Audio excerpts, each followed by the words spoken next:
अपना कह रहेगा मैं भी अपने कुलकर्ण भाई के पास चलता हूँ। जवाब समाप्त किया जाए और कुलकर्ण के लिए घरे और इत्यादि भोजन की व्यवस्था की जाए।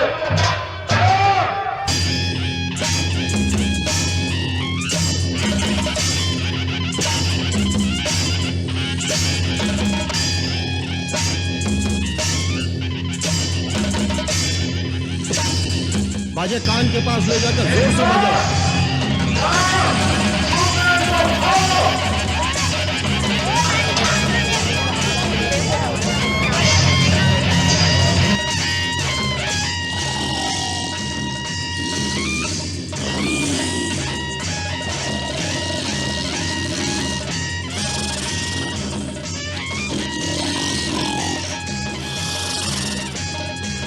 और जोर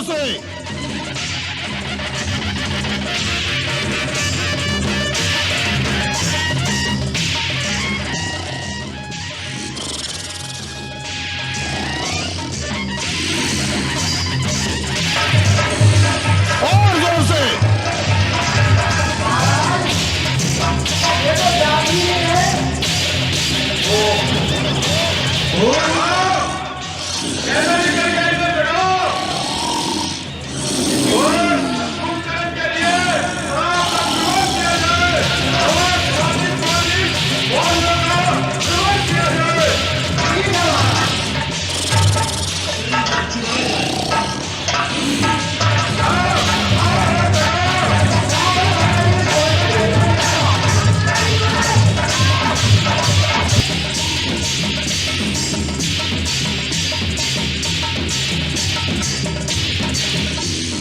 कोई लाभ नहीं। बाजे वाले हट जाएं, भाले और खड़ग इनके शरीर में चुभाए जाएं।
मंत्री वीरपास हमें समय से पहले जगाने का साहस तुमने कैसे किया?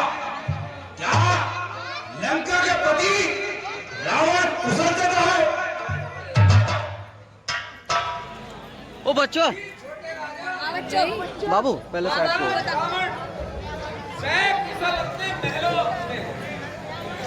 तो फिर क्या है? लंका पर तो कोई विपत्ति नहीं आई। लंका तो अभी तक पूरी तरह सुरक्षित है। जी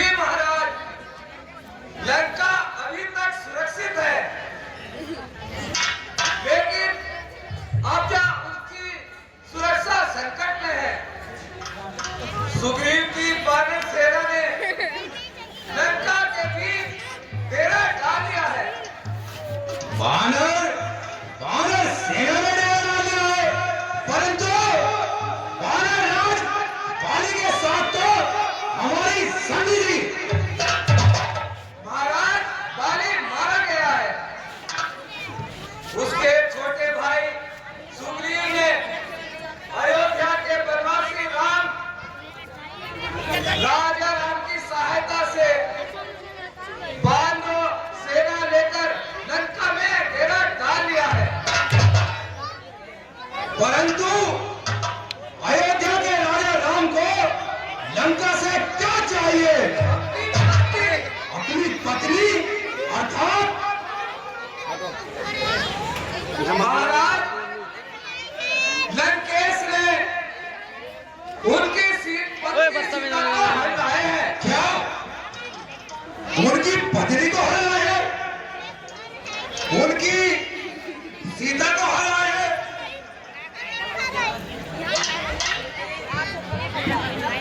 साथ जब धम्मा को हटाए, ऐसी दुर्बुद्धि उनके मन में कैसे उत्पन्न हुई? क्या उन्हें किसी ने समझाया नहीं? महाराज आपके छोटे भाई विभीषण ने समझाया था, लेकिन उन्हें उनकी समझ अच्छी नहीं लगी और उनके लात मार के रात से निकाल दिया। क्या शत्रु अधिक शक्तिशाली है? हाँ महाराज, आज रणभूमि में उपहास नहीं, राम ने रावण का उपहास नहीं किया, बल्कि अपमान भी किया है। उन्होंने उन्हें निशस्त्र करके छोड़ दिया है और कहा है कि तुम थके हुए हो, जाओ, मैं निहत्थे पर बात नहीं करता। कहाँ है?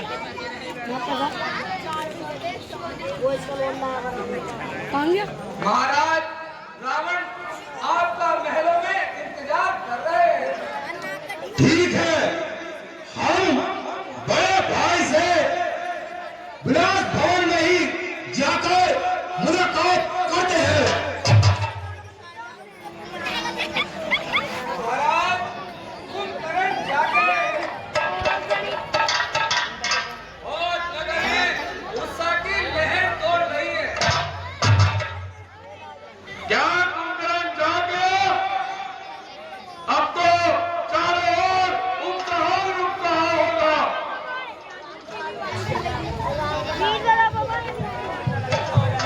महाराज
सीता भी हमारा उपवास करती होगी।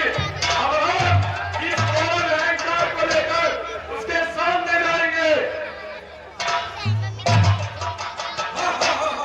तीनों लोकों का विजेता रावण, जिसके आगे शस्त्रहीन, श्रीहीन और मानहीन होकर रह गया, इस पर भी आपने इस बात पर जरा भी ध्यान नहीं दिया कि वास्तव में श्री राम कौन है।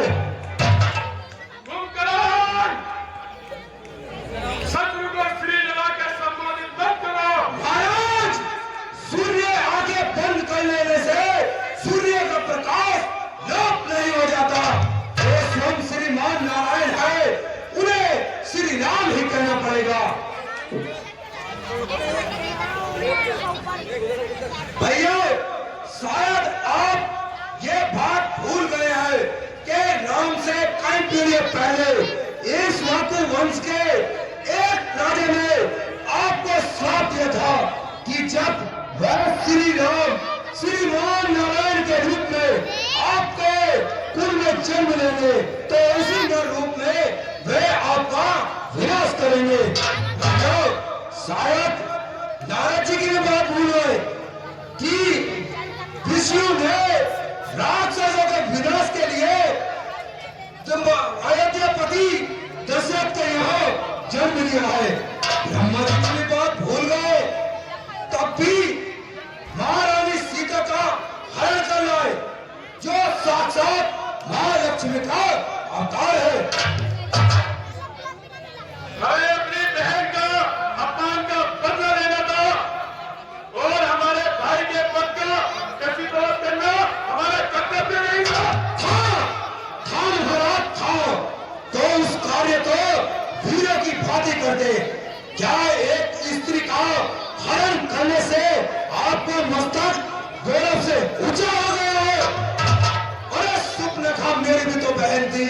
जिस प्रकार आज मुझे जगाया गया है, यह हीन कार्य करने से पहले अगर मुझे उस दिन जगाते तो मैं आपको बताता कि प्रतिशोध कैसे लिया जाता है।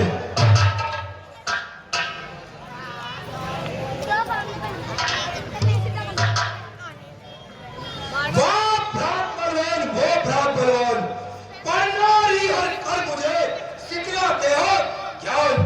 अरे जो गई हो सुप्न खाओ, क्या काम भला तो जाने खाओ, कोई तो कारण होगा ही लोगों से नाक पटाने का। अरे इस बेमतलब के झाड़े में लंका की सत्यानाशी है। भाई अब तिथिया क्या गिनते हो? अपनी भी पूरा आती है। अबे यार दिख नहीं रहा क्या? ये समय सब तुम्हारे पे नहीं, हर बात अपने समय पर ठीक रखती है। यही तो मैं कहना चाहता हूँ भैया कि तुमने सही समय पर सही बात नहीं की। नीति कहती है कि पुरुष को धर्म, अर्थ और काम का सेवन उचित समय पर ही करना चाहिए। जैसे कि प्रातःकाल धर्म का, मध्यकाल अर्थ का और रात्रि में काम सेवन का विधान है। उन तीनों में भी सर्वश्रेष्ठ धर्म है। जहां धर्म, जहां अर्थ और काम की उपेक्षा धर्म विरुद्ध हो, वहां उन दोनों की उपेक्षा कर धर्म के अनुसार ही चलना चाहिए। तुमने सीता का हरण करते समय सूचित, तुमने सीता का हरण करते समय धर्म और अधर्म की बात नहीं सोची। मंदोदरी भाभी और विभीषण की धर्मयुक्त बात नहीं सुनी। केवल अपनी काम वासना की पूर्ति का बहाना ढूंढ रहा है अपने। इसी का फल है जिसे आज सारे लंकावासी भाग रहे हैं। एक गुरुआचार्य की भांति उपदेश सुनाना है तो जाओ, हिंसा के छोड़ो। हमें तुम्हारी सहायता की कोई आवश्यकता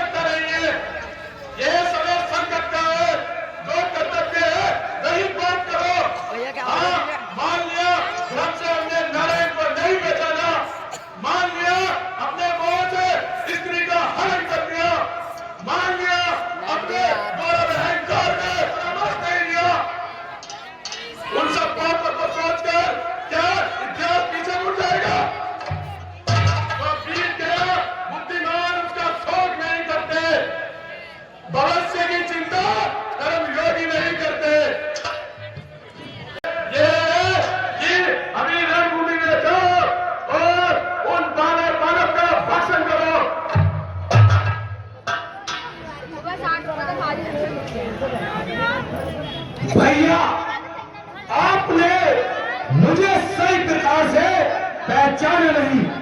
अब तक जो कुछ मैंने कहा वो एक सच्चा हितैषी होने के नाते कहा। यह मेरा अधिकार भी था और कर्तव्य भी। इस समय मुझे क्या करना है इसके बारे में ना तो मेरे मन में कोई शंका है और ना ही मेरे पद पर कोई अंधकार। मैं तो छोटा भाई हूँ और छोटे भाई का एक ही धर्म है। जब तक वह जीवित है और स्वस्थ है तब तक बड़े भाई को कोई चिंता नहीं रहनी चाहिए।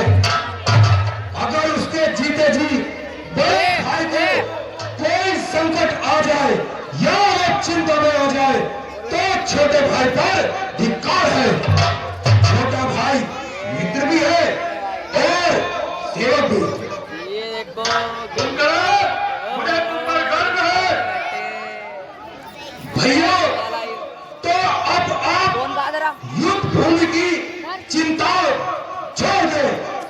मैं आपको वचन देता हूं कि आज सूर्य अस्त होने से पहले उन दोनों वनवासी राजकुमारों के मस्तक लंका के गली कूचों में गेंद की भांति लुढ़काते हुए आपके चरण तक ले आऊंगा। भैया जो और जिनके सगे संबंधी इस युद्ध भूमि में मारे गए हैं वो भी आकर उन मस्तकों को एक एक लात मार सके। यदि भैया आज मैं रणभूमि से जिंदा लौटा तो आज लंका में विजय का उत्सव होगा। परंतु अगर सबकी बात सच निकली और वो सोम भगवान भी है तो भी मैं पीठ नहीं दिखाऊंगा। अपने भाई के नाम के लिए युद्ध भूमि में लड़ता हुआ मर जाऊंगा। ये मेरे वचन है। मन में मृत्यु की बात क्यों न करो? तुम अवश्य विजय होंगे। मैं अपने सेना नायक से सेना की तैयारी कराता हूँ। नहीं नहीं भैया मुझे सेना की कोई आवश्यकता नहीं। मेरे पास केवल सूखा एक त्रिशूल होगा। उनकी आधी से ज्यादा सेना तो मेरे पैरों के नीचे कुचल कर मर जाएगी। भैया मैं एक प्रार्थना करूं। यदि मैं इस युद्ध में मारा गया तो फिर उन्हें कोई नहीं जीत सकता। तब श्री राम को भगवान मानकर उनकी शरण में चले जाइएगा जिससे आपका कुल सामान नष्ट होने से बच जाएगा और आपका राज अकंटक हो जाएगा।